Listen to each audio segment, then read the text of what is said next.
Non,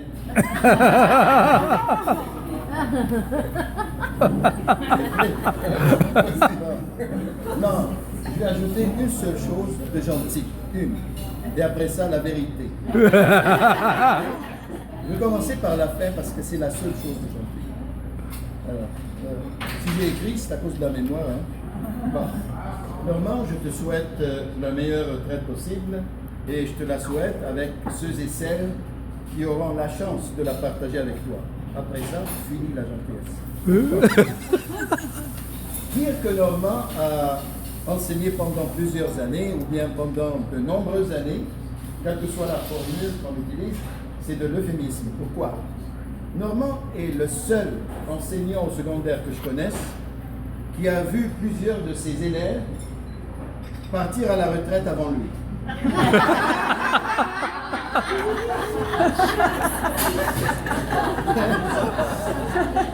Bon. C'est vrai que depuis quelques années qu'il y pense, il faisait des calculs là, entre le chèque à 100% et les 70%, les obligations, etc. Et finalement, il a décidé, parce que cette fois-ci, il a décidé de se munir d'une calculatrice de qualité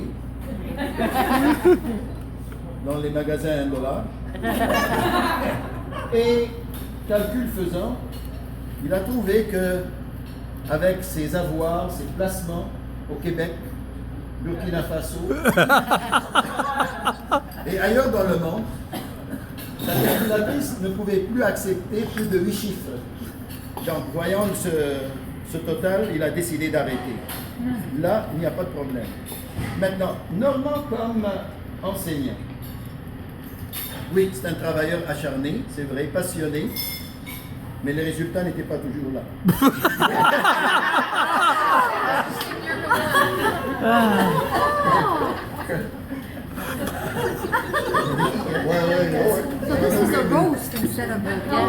Il a su, durant toute sa carrière, offrir à ses élèves une qualité d'enseignement constante. Lorsqu'on parle de 40 ans d'une qualité d'enseignement constant, c'est pas peu. Si vous regardez les résultats de ces 40 ans dans toutes ces classes, tous les niveaux, vous allez voir que c'est vraiment constant. 0% de réussite. C'est constant ça.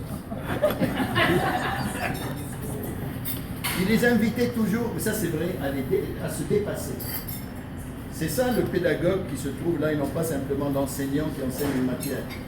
Il avait ce souci d'amener ses étudiants à se dépasser en leur proposant des projets qui les rejoignaient dans leurs intérêts et susciter chez eux ce goût de sécher ses classes. Je veux dire, ces élèves ont pu en tout temps bénéficier du soutien, et ça c'est vrai, qu'il leur a fourni tout au long de leur apprentissage. C'est quelqu'un de très disponible pour ses étudiants. Et Normand, Ralph, Jerry qui n'est pas là aujourd'hui, j'espère qu'il va bien, et moi, on s'appelait les 4 mousquetaires. On a commencé à Saint-Thomas, je ne dirai pas en quelle année, et on a continué ensemble à Pierrefonds. Et je vous assure que je n'aurais jamais changé d'école,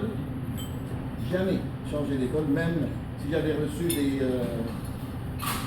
sollicitations, à cause justement de cette équipe-là. Et ça, c'est un témoignage très rare que l'on trouve à l'intérieur d'une quarantaine d'années de gens qui se côtoient tous les jours, qui travaillent ensemble. C'était vraiment une équipe, je pense que c'est très rare, peu importe le travail que l'on fait, d'avoir une équipe qui se tienne, une équipe assez soudée, une équipe qui sait rire d'elle-même, qui a un esprit d'humour vraiment très poussé, et une équipe de travail, d'acharnement, et qui a toujours le souci, je parle de Normand bien sûr, le souci de bien servir ses élèves. Côté collègues, non, j'ai bien dit encore. Normand fut toujours un coéquipier hors pair pour ses confrères. La collaboration qu'il avait avec ses pairs a toujours fait partie de ses valeurs. Ça, c'est très vrai, tout le monde le reconnaît. En fait, il a toujours su, collaborer avec ses collègues de travail de son école et même des autres écoles pour la planification, l'élaboration de projets, de travaux, de tâches éducatives et autres. De belles qualités sont à nommer quand on qualifie Normand. On parle par exemple de détermination, d'amabilité, de souci d'aider les autres, d'enthousiasme. Et Normand, permets-moi de te dire du fond de mon cœur, merci. Te côtoyer au fil de toutes ces années fut pour moi un plaisir, un privilège et un honneur pour lesquels je t'en remercie.